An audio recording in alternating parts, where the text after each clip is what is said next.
وزیر اعظم شہباز شریف کا دورہ قطر، امیر قطر شیخ تمیم بن حمد الثانی سے ملاقات، شیخ حمد بن خلیفہ الثانی کی وفات پر اظہار تعزیت اور فاتحہ خوانی کی، صدر نون لیگ نواز شریف، نائب وزیر اعظم اسحاق ڈار بھی ہمراہ تھے۔ شیخ حمد بن خلیفہ الثانی کی گراں قدر خدمات کو زبردست خراج عقیدت پیش کیا گیا۔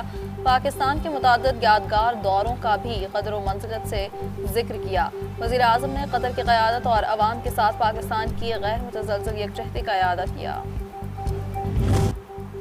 پاکستان ترکی دوستی کا نیا باب، chief of defence forces field marshal Syed Asim Munir کا 2 روزہ اہم دورہ ترکی۔ سیکورٹی ذرائع کے مطابق ترکی پہنچنے پر فیلڈ مارشل کا اعلیٰ حکام نے گرمجوشی سے خیر مقدم کیا گیا۔ خواتین کے خلاف تشدد اور امتیازی سلوک ترقی کی راہ میں بڑی رکاوٹ ہے۔ خواتین کی فیصلہ سازی، قیادت اور معاشی سرگرمیوں میں مؤثر شمولیت وقت کی اہم ضرورت ہے۔ چیئرمین سینیٹ سید یوسفزئی گیلانی کا OIC کی وزارتی کانفرنس برائے خواتین سے خطاب، کہا تعلیم اور صحت خواتین کے حقیقی معاشرتی اور معاشی استحکام کے بنیادی ستون ہیں۔ پارلیمانی سفارتکاری مشترکہ عالمی چیلنجز سے نمٹنے کا ایک مؤثر ذریعہ ہے۔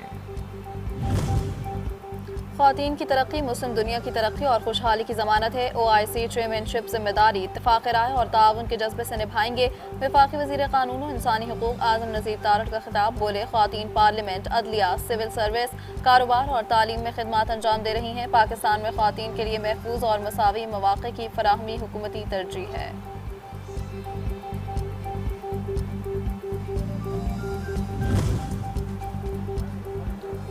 اسلام آباد میں OIC خواتین وزارتی کانفرنس، وفاقی وزیر شیزہ فاطمہ نے کہا کہ خواتین کا معیار زندگی بہتر بنانا وقت کی اہم ضرورت ہے۔ آج خواتین کو کئی طرح کے چیلنجز درپیش ہیں۔ خواتین کو معاشی اور سماجی طور پر بااختیار بنانا وقت کا تقاضا ہے۔ وزیر اعلیٰ پنجاب مریم نواز شریف نے خطاب میں کہا کہ خواتین کو مساوی حقوق فراہم کرنا حکومت کی ترجیح ہے۔ خواتین کے لیے اپنا روزگار پروگرام میرا خواب ہے۔ ایران نے امریکہ کے ساتھ ہونے والے اسلام آباد MOU خاتمے کی تصدیق کر دی۔ ترجمان ایرانی وزارت خارجہ اسماعیل بقائی کہتے ہیں، اقوام متحدہ نے ہمارا موقف نظر انداز کیا۔ امریکہ کو اڈے دینے والے ممالک سے سوال کیا جائے، اپنے دفاع کا حق محفوظ رکھتے ہیں۔ ایران کو مورد الزام ٹھہرانا ناانصافی ہے۔ امریکہ ایران عمان ہرمز معاملے میں رکاوٹیں ڈال رہا ہے۔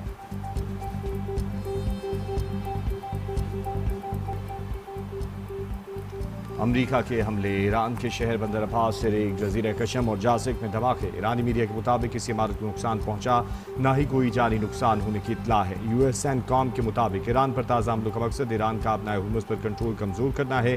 حملوں کا حکم امریکی کمانڈر ان چیف نے دیا۔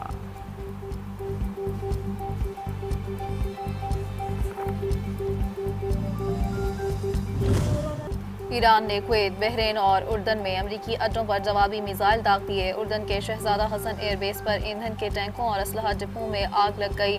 بحرین میں شیخ عیسیٰ ایئر بیس کو نشانہ بنایا گیا۔ علی السالم ایئر بیس پر ایندھن کے ذخائر اور پیٹریوٹ فضائی دفاعی نظام مکمل طور پر تباہ۔ احمد الجابر ایئر بیس پر نصب اسٹریٹجک FPS ریڈار سسٹم بھی ناکارہ۔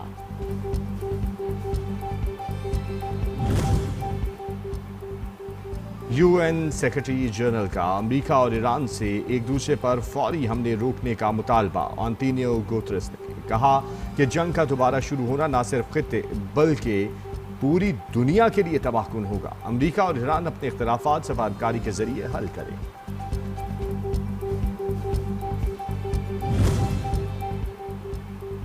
ایران امریکہ تنازع ختم کرنے کی صلاحیت صرف پاکستان کے پاس ہے۔ فیلڈ مارشل اور وزیر اعظم کی اہم کوششیں قابل ستائش ہیں۔ آذربائیجان کے صدر الہام علیوف باکو میں میڈیا فورم سے خطاب، کہا امید ہے پاکستان ایک بار پھر خطے میں امن کے قیام کی کوششوں میں کامیاب ہوگا۔ پاکستان کی امن پسندانہ کاوشوں کو سراہتے ہیں۔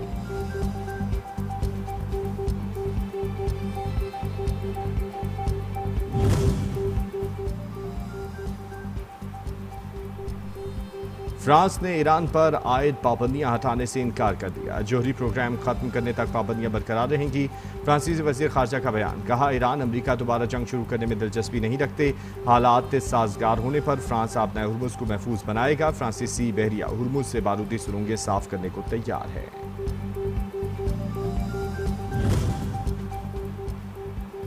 اسرائیل جنگ بندی معاہدے کی خلاف ورزیوں سے باز نہ آیا۔ قابض صہیونی افواج نے مزید 6 فلسطینیوں کو شہید کر دیا، 9 سال کی بچی بھی شامل۔ اسرائیلی فوج نے پہلے فضائی حملے کیے، اس کے بعد صابرہ غزہ سے لوگوں کو انخلاء کا حکم بھی جاری کر دیا۔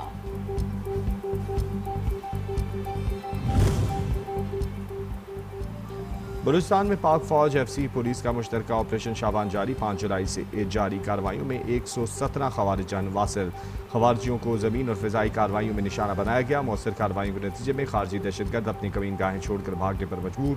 تازہ کارروائیوں میں مزید 3 خوارج جہنم واصل۔ سیکیورٹی ذرائع کے مطابق آخری دہشت گرد کے خاتمے تک بلوچستان میں آپریشن شابان جاری رہے گا۔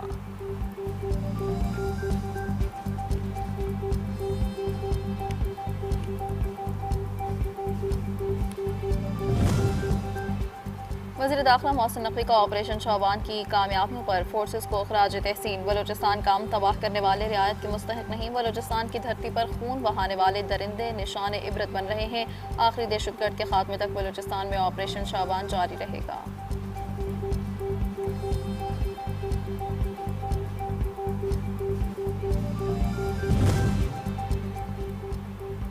فرنٹیئر کور بلوچستان کے سینئر افسران کی زیارت میں شہید بہادر اہلکاروں کے لواحقین سے ملاقات، ہر ممکن تعاون کی یقین دہانی، افسران کے شہداء کی قبروں پر حاضری پھول رکھے اور فاتحہ خوانی کی۔ دہشت گردوں کا بزدلانہ حملہ ناکام بنانے والے شہداء کی قربانیوں کو زبردست خراج عقیدت پیش کیا گیا۔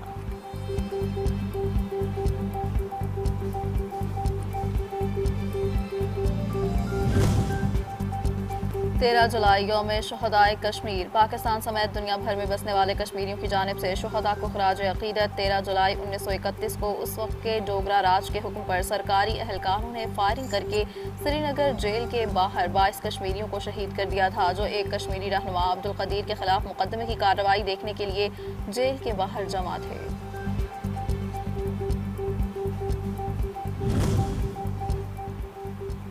اقوام متحدہ کی خصوصی نمائندے کا بھارتی حکومت کے نام کھلا خط، لاکھوں مسلمانوں کا نام ووٹر فہرستوں سے خارج کیے جانے پر وضاحت طلب کر دی۔ مذہب نسل کی بنیاد پر حذف کیے گئے ووٹرز کا بھی ڈیٹا مانگ لیا۔ اقوام متحدہ کے مطابق مغربی بنگال میں 91 لاکھ اور دیگر 12 ریاستوں میں مرکز کے زیر انتظام علاقوں میں سے 5 کروڑ 20 لاکھ نام حذف کیے گئے ہیں۔ حذف شدہ ووٹرز میں 95% مسلمان تھے، جبکہ حلقے میں مسلم ووٹرز 25% تھے۔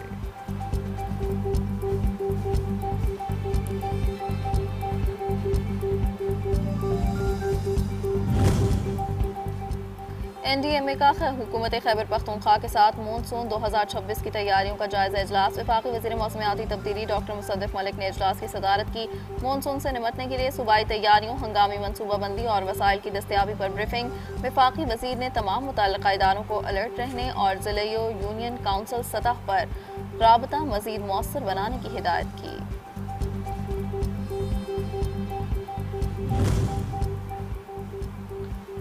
ضلع دیامر میں شدید بارشوں کے بعد مختلف علاقوں میں فلیش فلڈ، بڑے پیمانے پر تباہی۔ کراکورم ہائی وے متعدد مقامات پر بند، ٹریفک معطل۔ چلاس، بوند، نالا، کھن بہری، بابوسا، روڈوگا، تھور اور سنیت سے شدید متاثر۔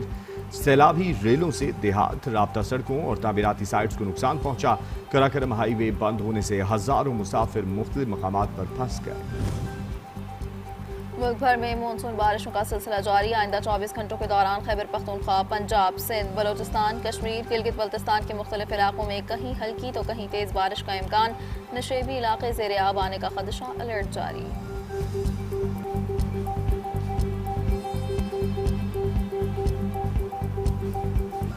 اور فٹ بال کا سب سے بڑا عالمی مقابلہ فیفا ورلڈ کپ 2026 اپنے اختتام کے قریب۔ فرانس، اسپین، انگلینڈ اور ارجنٹینا کی ٹیمیں اعصاب شکن مقابلوں کے بعد سیمی فائنلز میں موجود۔ پہلا سیمی فائنل بدھ کو کھیلا جائے گا، فرانس اور اسپین مد مقابل ہوں گے۔ دوسرا مقابلہ جمعرات کے روز ہوگا، انگلینڈ اور ارجنٹینا مد مقابل ہوں گے۔ دونوں میچوں کی فاتح ٹیمیں فائنل میں مقابلہ کریں گی۔